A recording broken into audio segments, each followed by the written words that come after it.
Arcade Animals! Welcome to episode 4 of my Evercade cartridge review series. Today is a big one. Data East. This is Data East Arcade Cart 1. We'll be talking about the company, show you some gameplay footage from each game, tell you what I like, what I don't like, and at the end of the video, I'll tell you what my favorite game is on this cart. And all I ask is that you please subscribe to the channel, give it a thumbs up if you like the video, and comment what your favorite game is on this cart. So welcome to the Most Must See channel on YouTube. Welcome to... Get over here! Animality. With 150 game titles, Data East is a Japanese video game, pinball, and electronic engineering company founded in 1976. They established a U.S. division in 1979, but eventually went bankrupt in 2003.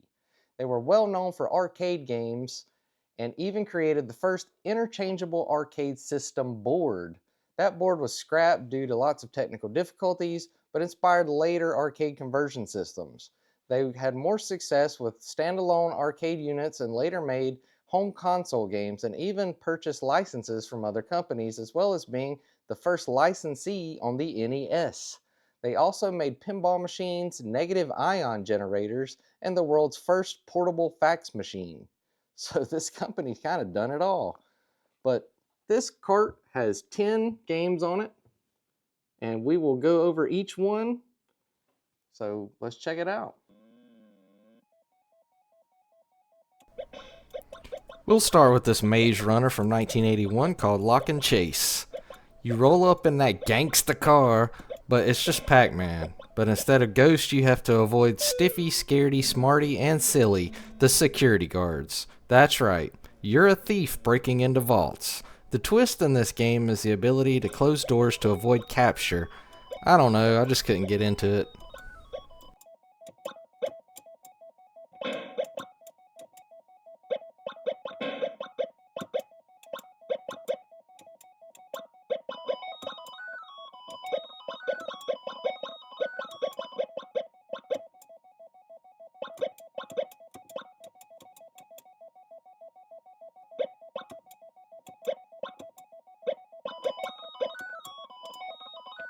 You sound naughty.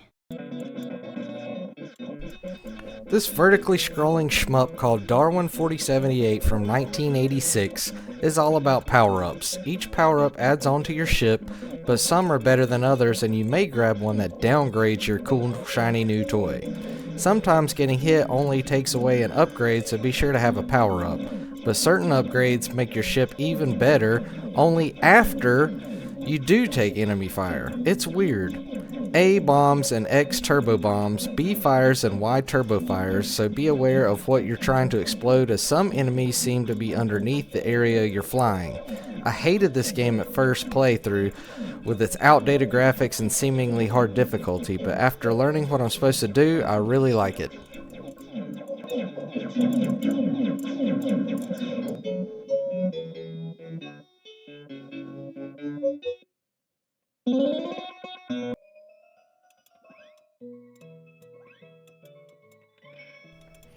Let's jump into a frantic puzzle game. Chain Reaction from 1995 is a 1 or 2 player simultaneous puzzle game similar to the cell phone games of today. Grab pieces with the B button, then throw them on a different chain in an attempt to match 3 similar pieces together to clear them from the board. Matching 3 S pieces clears a bigger chunk of the board. Match as fast as possible as your board fills up faster over time. It's a pretty fun game for any puzzle fan.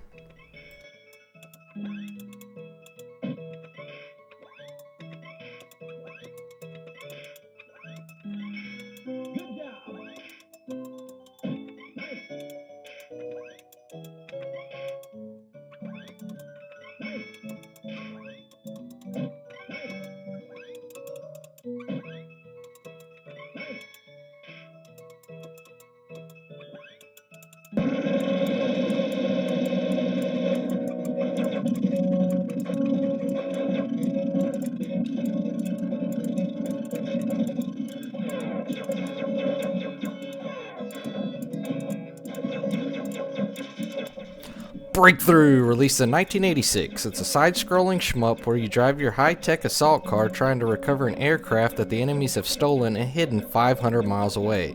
Move, speed up, or slow down with the D-pad, jump obstacles with the A button, and fire weapons with the B button. This game is quite challenging, having to blast enemies of all kinds that are returning fire while trying not to crash or run over landmines, and having to jump over road obstacles or even bridges, sometimes diagonally. Take that, Brian Earl Spillner. Alright? Y'all see that? Told y'all I had a surprise.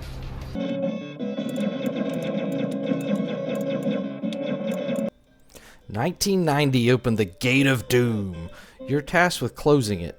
In this 1 or 2 player simultaneous action RPG beat 'em up, choose either a knight, wizard, bard, or ninja, each with different abilities to rid the kingdom of the monsters and demons that were unleashed. Save Etruria from its dark sill if you can.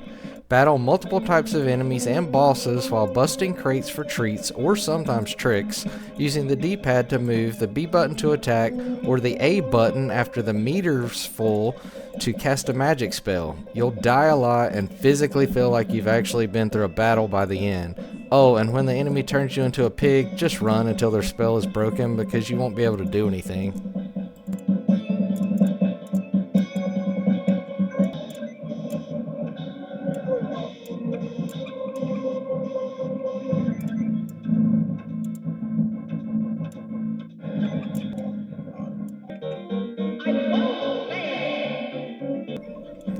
Yet another isometric fantasy adventure game for 1 or 2 players simultaneously, Wizard Fire or Dark Sill 2 is the sequel to the last game, and both are noteworthy for combining RPG elements in a beat-em-up package.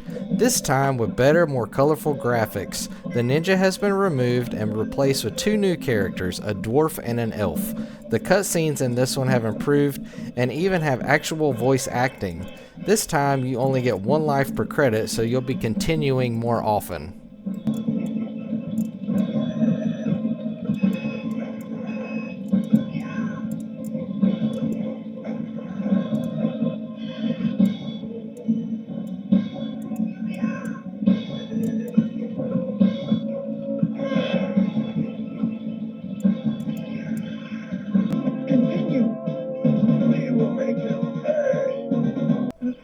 Sly Spy from 1989 puts you in the role of an elite agent assigned to stop the Council for World Domination from launching a nuclear missile.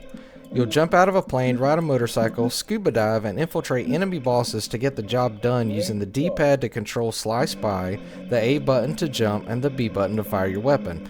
Gather pieces of the legendary golden gun for a boost in firepower. This game is like a young boy's imagination put into a video game form. From taking out bad guys and bad dogs to driving a motorcycle and a Ferrari Testarossa. That being said, the amount of enemies attacking seems ridiculous for a guy with a single pistol or harpoon gun or whatever, making Sly Spy a quarter-munching machine.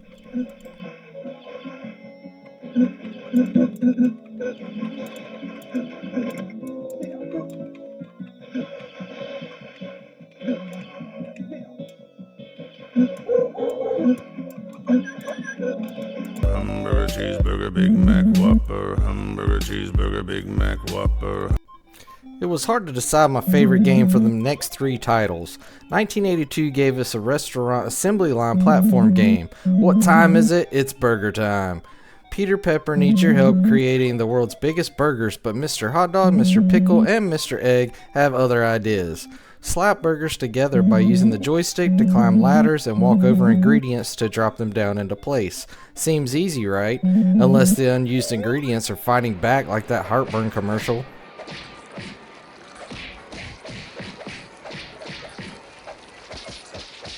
Fear not! Not only can you drop the burger parts on them, but you're armed with peppers to throw with the B button. They are limited, so don't waste them. What a classic game.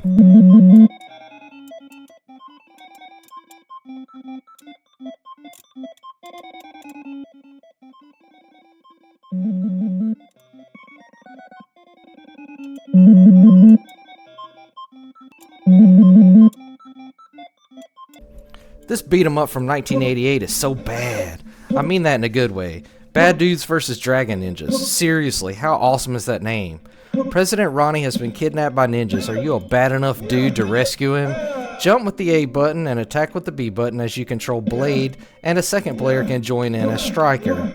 Use different moves by pressing a direction with the attack button. The different colors of ninjas have specific attacks they do. You'll fight hordes of them, along with boss battles telling them how bad you are, all accumulating to a goofy final boss hanging from the president's helicopter that's super difficult to beat, but it's all worth it to be able to grab one of those burgers you made earlier with the president.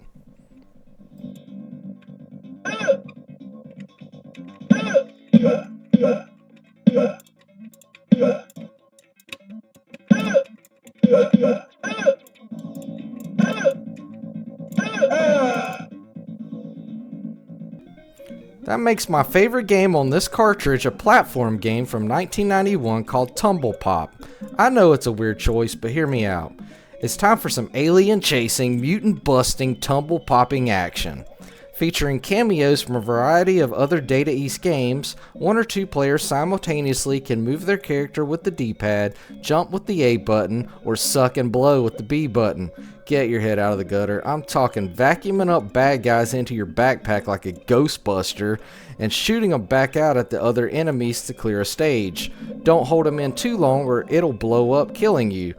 Pick up the treasure they drop as well as any letters to spell out Tumblepop for a big bonus.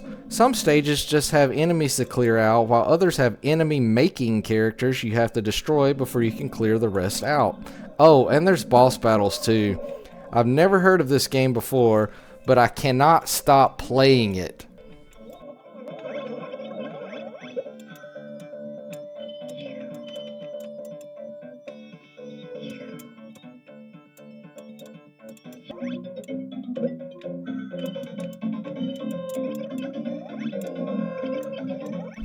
If you want to be an official arcade animal, hit that subscribe button. If you like the video, give it a thumbs up, comment, and let me know what your favorite game on this cartridge is. And as always, thanks for watching. We'll catch you on the next one.